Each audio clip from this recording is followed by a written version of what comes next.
Welcome to this fully worked example of Health First Group. This is a exam practice question where we are going to construct an income statement and a balance sheet given a whole bunch of data in this thing called a trial balance. So let's first go to the question and get a sense of what it's asking for. It starts a little higher here. So Health First Group operates as a hospital, serves multiple patients in South Africa, offers acute hospital care, emergency services, mental health care, surgery, multidisciplinary, on and on. The company has decided to implement various strategic changes to enable a higher return on assets. Fantastic. Okay, here's some profit margins for the 2018 year, and then we head on down here. Health First Group accountant has not completed the financial statements for 2019, but has provided us with a trial balance for 2019. This data here is replicated in the spreadsheet, and then there's a series of notes here. Let's just have a quick look to see what these notes are. Buildings are depreciated at 15 years, plant and equipment at 10 years. All right.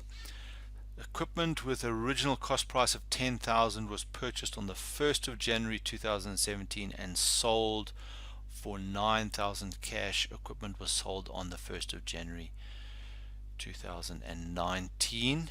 All right, so I suspect we're going to have to do some calculation here around a profit that relates to the sale of this equipment.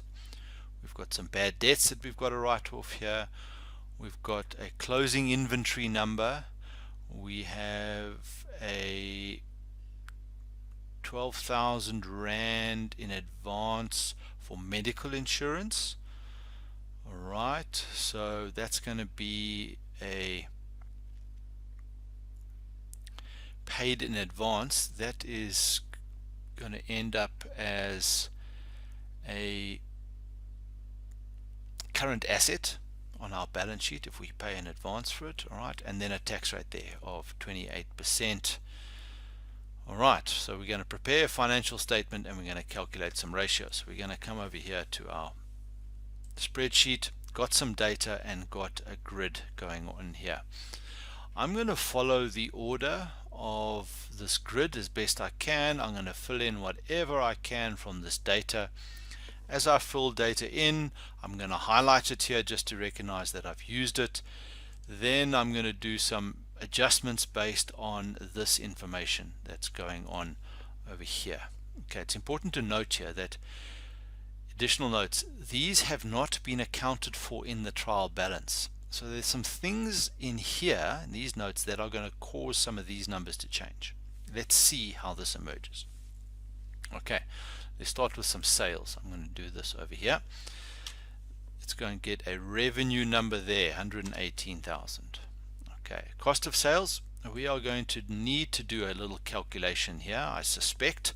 Opening stock, purchases, closing stock in order to do this. There are some purchases here of 38,000.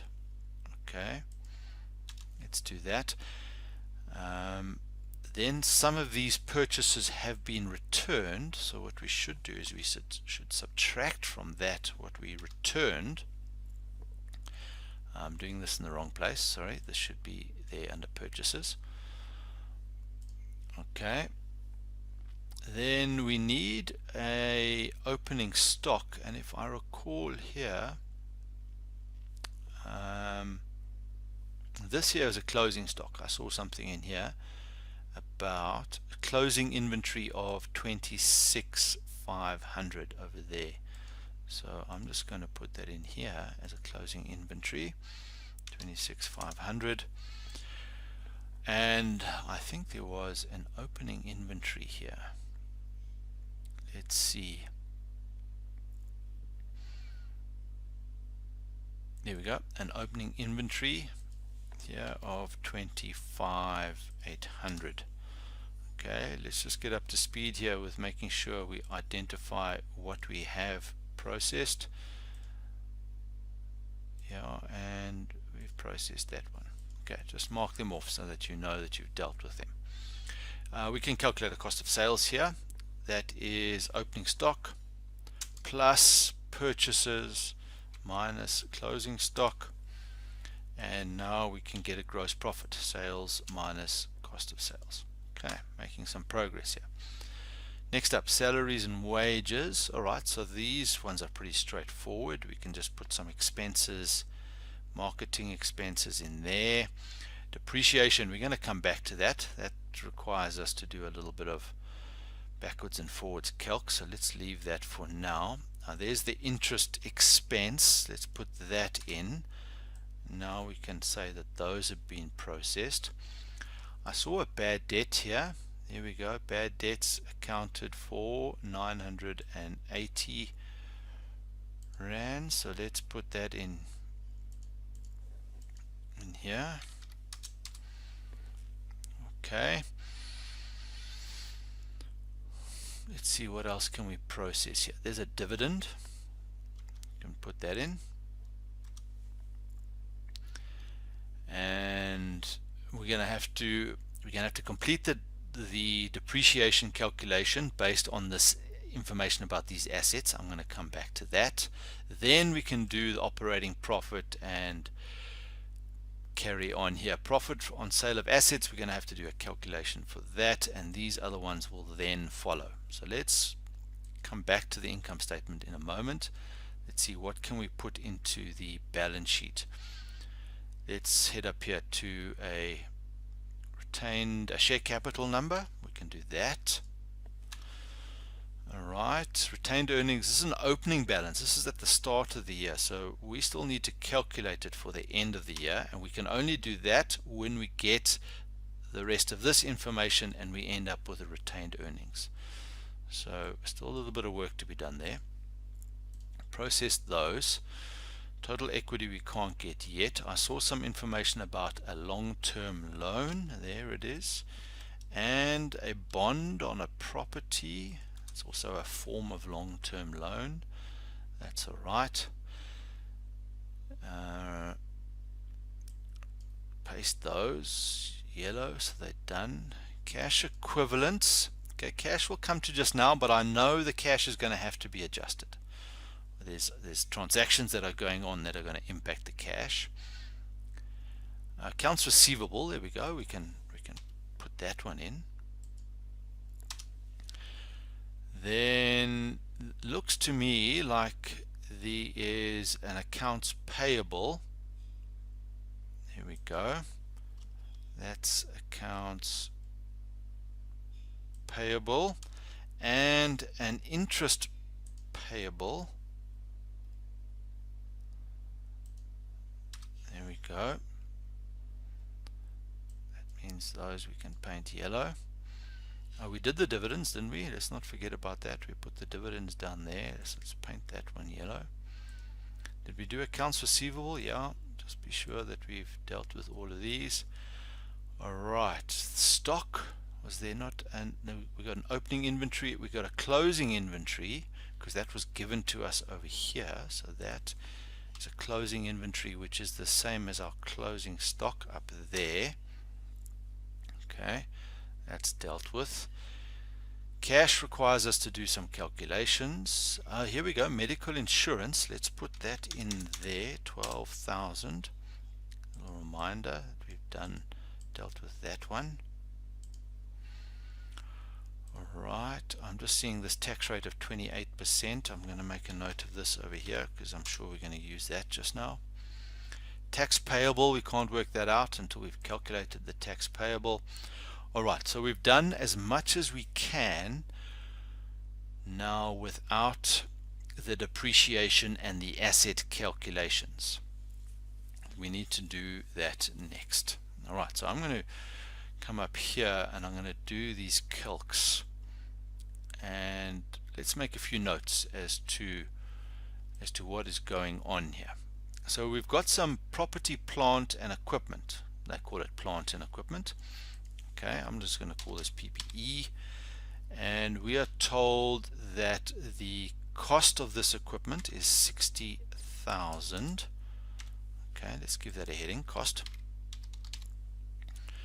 This gets depreciated over 10 years. So let's call this life, and let's put a 10 in there. Now we can get to a depreciation expense for this equipment, which is that divided by that. So we've got a depreciation expense, and we might want to make that just a fraction smaller so we've got some more space to work with here. And they've given us here the accumulated depreciation so far, and that is equal to that 6,500. Okay, so that's just some data that they've provided there. On the buildings data, let's put that underneath here. On the buildings data, the cost of the equipment, there it is. The accumulated depreciation, that's that number there. The life here is 15 years, and therefore the depreciation is 7,000 per year. Okay, so what we've done here is we've kind of processed this. We're using that, and we have used that 60,000, and we've used all this data here. So let's just paint that yellow. Okay. Now what we need to do is we need to calculate a depreciation expense, which is some combination of these. And once we've done the depreciation expense, we can then get the value of the assets after depreciation, which will then allow us to complete the fixed assets down here. However, there is a little wrinkle in the sheet, because they tell us here that equipment with an original cost of 10,000 purchased on 1 January and sold for 9,000, the equipment was sold on 1 April 2019. So that's part of this plant and equipment.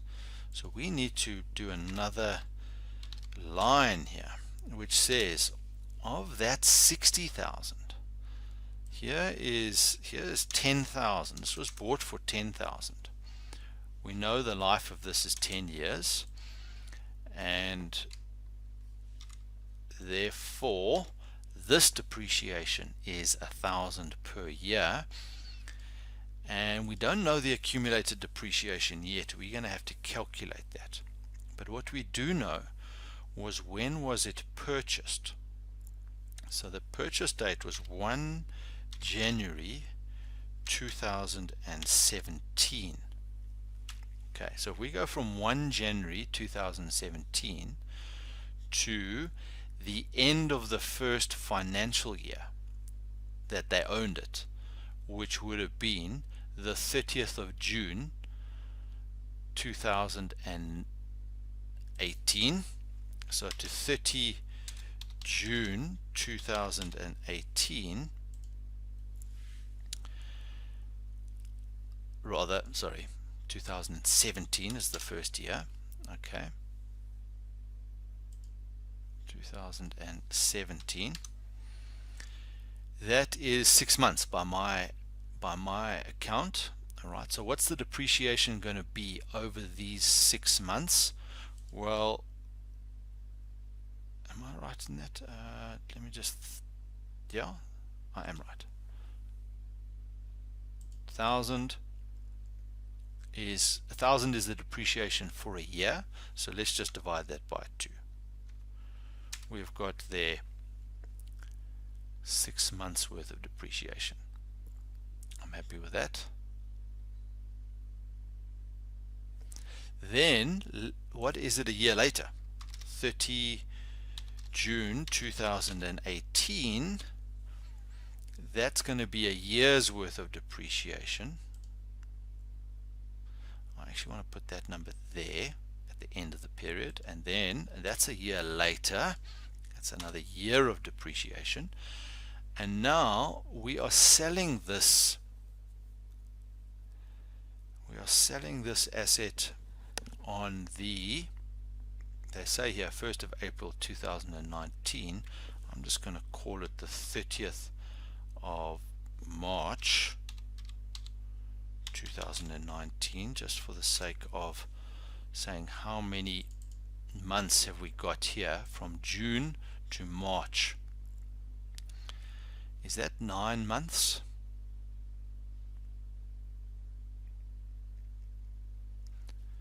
So we are going to take the depreciation and we are going to multiply it by, open brackets, 9 divided by 12,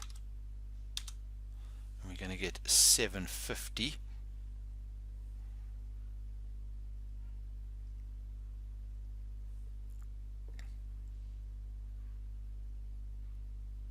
Yeah, that seems right. What's our total depreciation, accumulated depreciation? 250 over the life of the asset. There we go. That was for the first 6 months, then we owned it for a year, and then 9 months in is when we sold it. So if the starting value of this thing was 10,000, the accumulated depreciation at the time that we sold it is 225. What is the value by the time we sell it? That value is 750. All right. Yeah, that sounds like we're on track. Now, they sold it, let's call this SP, short for selling price. They sold it for 9,000. That implies 9,000 minus the book value of the asset gets you a profit on sale of asset. Fantastic. Now we can plug that piece in there. Profit on the sale of the asset. That's useful. And we have a portion of depreciation, there we go, for this period. That's that one there. So that's important. I'm in fact going to put a big box around that because I'm going to have to use it. That is going to be used in there. However, we need to also make an adjustment here. This PP&E number that we've got here is for all the assets. I need to know what is the PP&E number without this equipment. So this is a little bit of a tricky piece, but we know that it's 60,000 minus the 10,000, so the remaining assets are 50,000 with a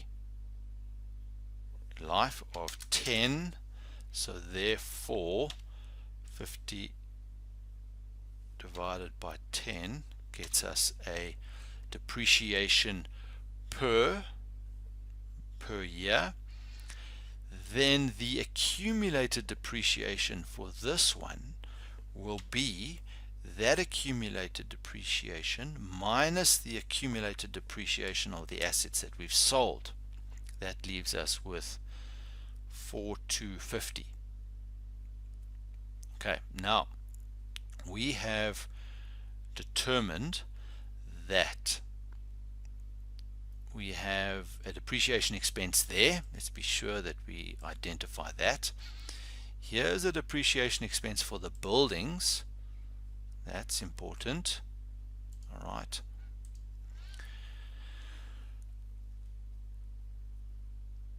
Now we need to put into our balance sheet a net book value,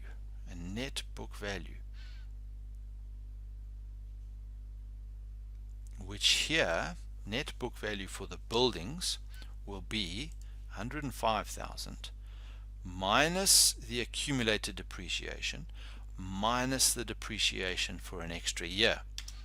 These assets are at 83,000. The PP&E is going to be 50,000 minus the accumulated depreciation minus the depreciation for a year, and that's going to give us 40,470.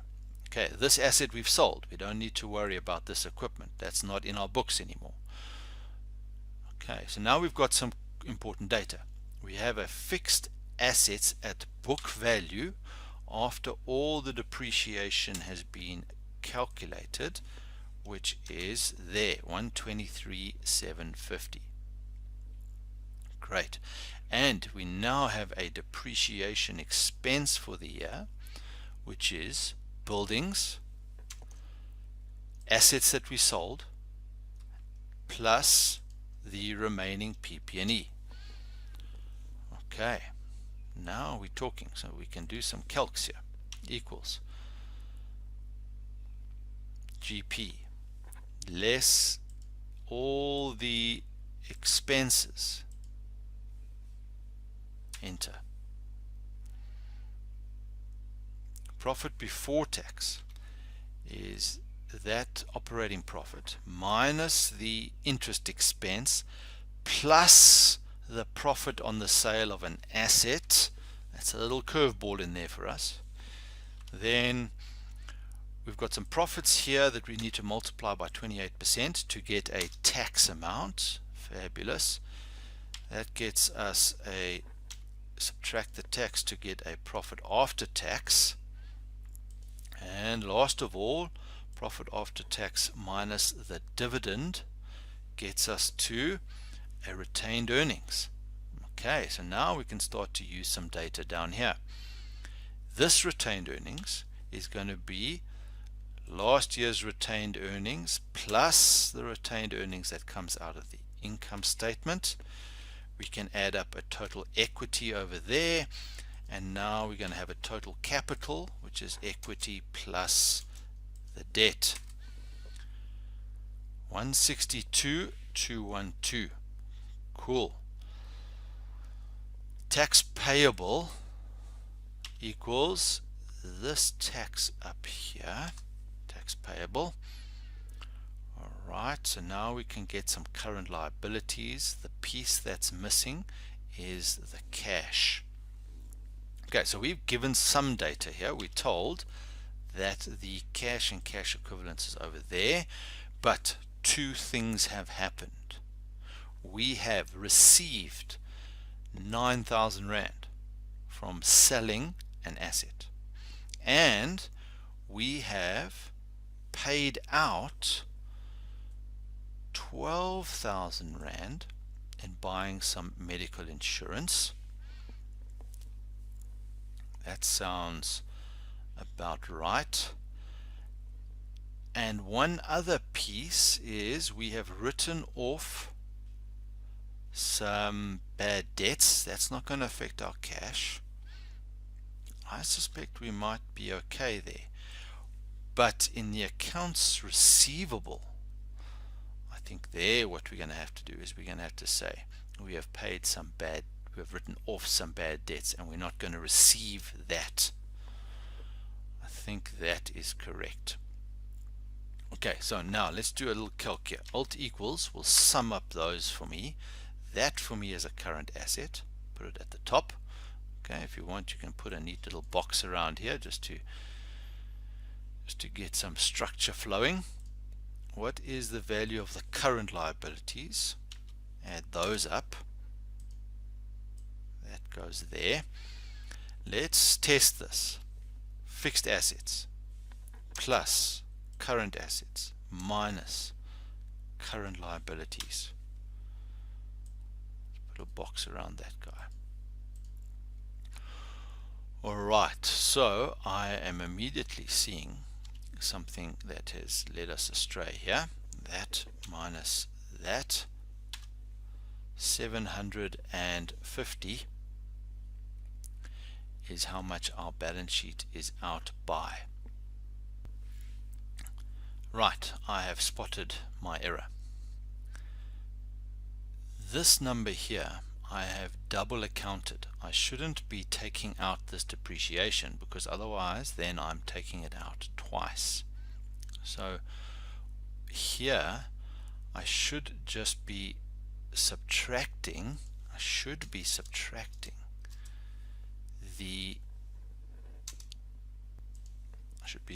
subtracting the accumulated depreciation to date before I take out the depreciation for the year, because that depreciation is being processed twice. If I deduct it here and then I pay depreciation in that depreciation expense, it gets paid twice. Now what happens here is our fixed assets are 123, that's right, 83 and 40,000. all right, and our balance sheet balances. Okay, so that's a little curveball there. I had to think about that for a moment to recognize that I had double accounted when I came here to find out the accumulated depreciation for the PPE. I was taking into account the depreciation in the current year, where these numbers are before depreciation. That's important. Okay, fantastic. So now we've got an income statement and a balance sheet that all work out, and we have effectively got 30 marks on the board here. And the last piece here is to calculate the profitability ratio. So that's pretty straightforward. We can do that in a flash. GP percentage, operating profit percentage, profit after tax percentage. I'm going to calculate a return on equity, and let's see what ratios emerge. So there is a GP percentage. Here we're going to do operating profit percentage, and last of all profit after tax, all as a percentage of sales. And then return on equity, here we use profit after tax divided by the amount of equity in the business.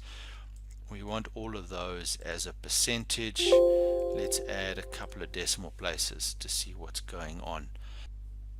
Let's go back and see what the historical ratios were. Okay, I'm going straight to this profit after tax margin, 24%. I see that's 24%. I'm like, well, that hasn't changed. We've even made some profit from the sale of an asset here. The profit after tax hasn't changed. Return on equity, 23%. And now we've got a return on equity of 28%. Okay, so we could say here that the return on equity has improved, but it's not because of the profit margin, because profit margins have stayed the same.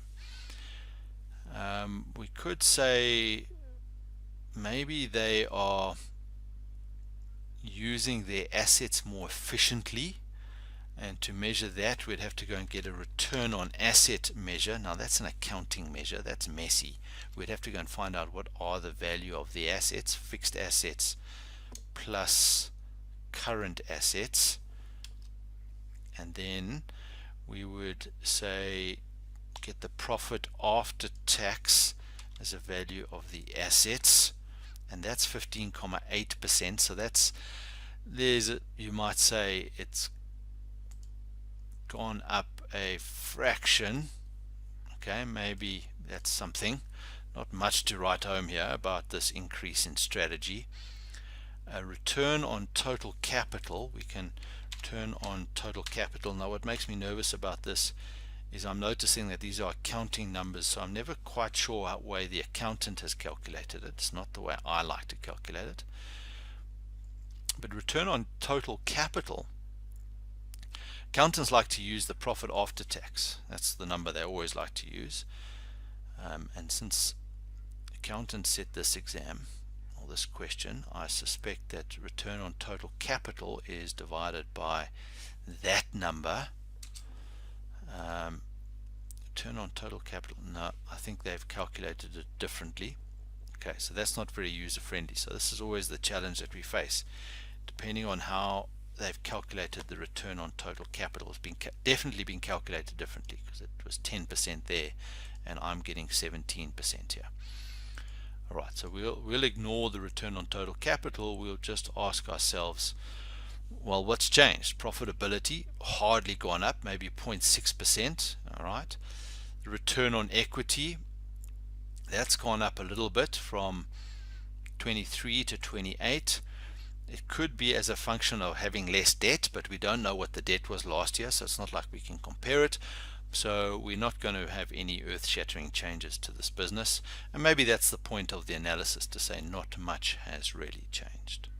All right, so we'll leave it there. We have processed all the data. We've got an income statement, balance sheet. We've got a couple of ratios and a few words of commentary on that. That should suffice.